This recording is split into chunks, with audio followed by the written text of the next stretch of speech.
There is no shortcut to greatness, no elevator to the top. If you want to rise above average, if you want to become someone they simply cannot ignore, you must make a choice, not once, but every single day, to master your craft through relentless, consistent, focused effort. Mastery doesn't belong to the most talented. It belongs to the most disciplined. Talent may open the door, but only practice over time keeps it open. When you commit to your purpose with everything you've got, not just when it's easy, not just when it's convenient, but especially when it's hard and no one's watching, you begin to activate something deep inside you, something eternal. You begin to develop the type of skill, the type of focus that eventually sets you apart from the crowd. Most people stop at good. A few press on until they become great, but only those willing to suffer the weight of repetition, to fail again and again without quitting, ever taste mastery. And that's the level where you become so sharp, so refined, so excellent that the world has no choice but to notice. It's not about perfection, it's about pursuit. Excellence is not a moment. It's a mindset. It's not something you reach. It's something you become through small, consistent, disciplined actions repeated with intention. Champions don't rise in the spotlight. They are formed in the shadows. While others sleep, while others scroll, while others make excuses. They are grinding. They are refining. They are building something invisible that will one day become undeniable. You must ask yourself, am I willing to do the work when there is no applause? Can I practice with the same intensity even when there's no one to impress but my future self? Because the truth is, the real competition isn't out there, it's within. It's the version of you who wants comfort, the version of you who says, I've done enough. But enough never gets noticed. Enough never becomes unforgettable. If you want to be the one they can't look past, can't overlook, can't deny, then you've got to outlast your own limits. Mastery is built in obscurity. While the world is quiet, while the noise dies down, while the crowd moves on to the next trend, you remain, you dig, you polish, you study, you train your hands, your heart, your mind. You push your edges until the impossible becomes normal. And then you do it again. Because mastery is never a destination. It's a decision made again and again in the dark where champions are born. There will be times you'll feel like it's not working. You'll wonder if anyone sees. You'll question if it's even worth it. That's when most people stop, but not you, because you understand that results are never instant. They are the harvest of unseen seasons, seeds planted in pain, roots grown in silence. And if you do not give up, if you do not pull back, the time will come when the world will look up, and there you'll be, prepared, refined, undeniable. The most powerful thing about relentless practice is that it not only improves your skill, it transforms your identity. You don't just get better at what you do.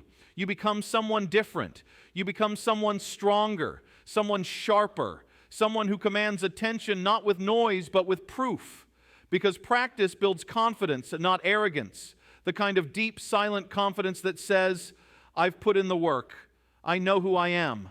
I'm ready. You will never rise above the level of your preparation. You don't get lucky at the top. You get tested. And if you haven't trained for it, the pressure will crush you. But when you've practiced so relentlessly, so intentionally, so consistently, your moment won't intimidate you. It will activate you. You won't shrink back. You'll step forward, not in fear, but in power. Because you didn't stumble into excellence. You forged it with fire. Every legend, every master, every icon, they all have the same secret. They didn't stop. When the motivation wore off, they kept going. When the applause faded, they kept training. When the results were slow, they stayed faithful. Because mastery doesn't respond to moods. It responds to decisions. And every single day you choose to practice, to improve, to grow, you're not just getting better. You're becoming the kind of person who can no longer be denied. In a world full of noise, distractions, and shortcuts, the rarest thing is someone who stays focused, someone who digs deep, someone who isn't waiting for permission to rise. They are preparing quietly, relentlessly, with no backup plan, Because when you commit to mastery, you're saying to the world, you may not see me now, you may not understand what I'm building, but one day you'll know, because my results will speak volumes. So decide today. Don't aim to be noticed. Aim to be undeniable. Get so good, so refined, so powerful in your gifting that they can't help but watch. They can't help but listen. They can't deny what's been forged in you. But it starts with the simple, painful, holy process of relentless practice. You may be unseen now, but if you stay faithful, you won't be unseen forever, because mastery always makes a way. Every great man or woman who has ever stood out in history didn't arrive at greatness by chance. They weren't born with something that others didn't have. What set them apart was their absolute, unshakable commitment to showing up every single day, whether they felt like it or not. True mastery is not gifted, it is earned. It is forged in the fires of repetition, shaped in moments when no one else is watching, and built quietly when the world is asleep. That's where champions are made. You see, the difference between ordinary and extraordinary is not talent, it's consistency. It's how you choose to spend the hours that no one counts. It's waking up when the bed is warm and your body is tired, but you choose your calling over your comfort. It's staying an extra hour to perfect what others call good enough. It's putting in another rep, another rewrite, another rehearsal, another phone call, even when no one claps. Because mastery doesn't require applause, it requires devotion. The world will tell you to chase balance, but those who achieve greatness chase obsession. They don't casually try things, they commit. They give themselves to the process. They don't dabble, they dive. And while others scroll, they study. While others entertain, they execute. When others say, that's hard, they say, that's necessary. Because they understand that greatness is not a gift. It's the result of relentless preparation behind closed doors. Comfort is the silent killer of greatness. It sneaks in when you let your foot off the gas. It whispers to you that you've done enough. But enough is the enemy of excellence, because as soon as you believe you've done enough, you stop growing. And once you stop growing, you start dying. Every master knows that their best work is always ahead of them, never behind. They are always hungry, never satisfied. That hunger is what separates the unstoppable from the average. If you want to get so good they can't ignore you, you've got to fall in love with the process, not just the outcome. The outcome is fleeting, but the process, that's where your character is built. That's where you fight the battles no one sees. That's where you train your mind, your hands, your heart. That's where you find out who you really are. Do you show up only when it's easy, or do you show up because it's your duty? People often wait for motivation, but motivation is unreliable. It's emotional. It comes and goes like the wind. Discipline, on the other hand, is the anchor. Discipline is what drives you when motivation fails. Discipline says, I don't feel like it, but I'm doing it anyway. And over time, that discipline becomes habit. That habit becomes mastery. And that mastery becomes influence. That's when doors open that were once shut. That's when people start asking for your time, your talent, your voice, not because you chased attention, but because you became undeniable. No one becomes a world-class writer, speaker, artist, athlete, entrepreneur, or leader by accident. They become great because they outworked everyone in the room. They practiced when no one cared. They studied when no one was watching. They pushed through doubt, silence, rejection, and failure and kept going. They didn't let the opinion of others decide their pace or their worth. They let the work do the talking. And when the work got hard, they got harder. You've got to understand something. Every hour you spend honing your gift is a deposit in your destiny. You may not see the results right away. That's okay. Growth is invisible before it becomes undeniable. Just like a seed grows in the dirt before it breaks the ground, your craft grows in the unseen places. Your job is to water it daily, through action, through study, through repetition. Don't ask if it's working, just know that it is. When you push past your limits day after day, something powerful happens. You change. You become more focused, more sharp, more confident. You stop caring about comparison because you're too busy building. You stop chasing validation because you're already grounded in your value.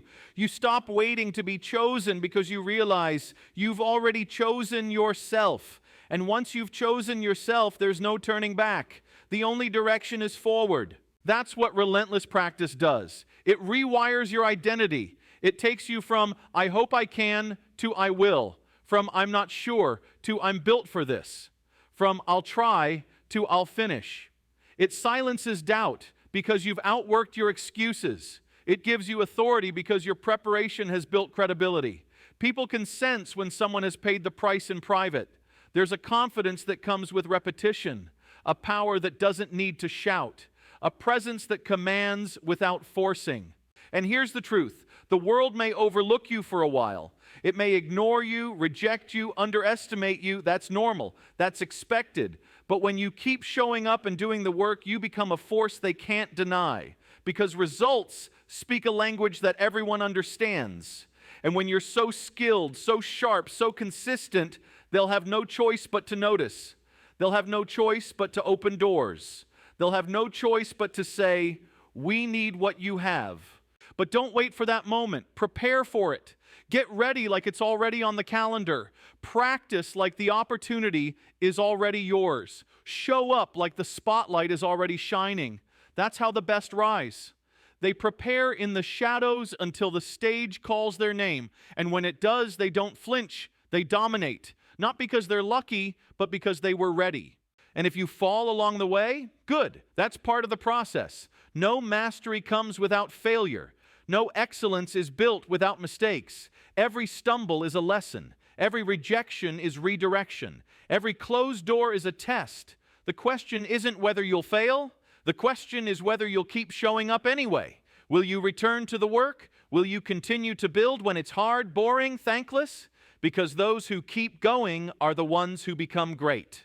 You've got to love the grind more than the glory, because the grind is where the glory is made. You've got to commit to showing up whether you're celebrated or not, followed or not, seen or not. Because the reward doesn't come to those who wish, it comes to those who work. Every rep, every edit, every hour, every sacrifice is worth it, not just for what you get, but for who you become. Mastery is not a moment, it's a decision made daily. It's not a title someone gives you, it's an identity you earn. It's not about arriving at perfection. It's about never stopping the pursuit. And when you make that choice to chase excellence over ease, growth over comfort, consistency over hype, you step into a version of yourself that few are willing to meet. A version that doesn't need to be told they're great because they've become greatness itself. So don't stop. Don't slow down. Don't settle. Get back to work. Push through the plateau. Embrace the repetition. Love the practice, because one day the world will look at you and say, we can't deny what you've become. And in that moment you'll smile, not because they finally see it, but because you always knew.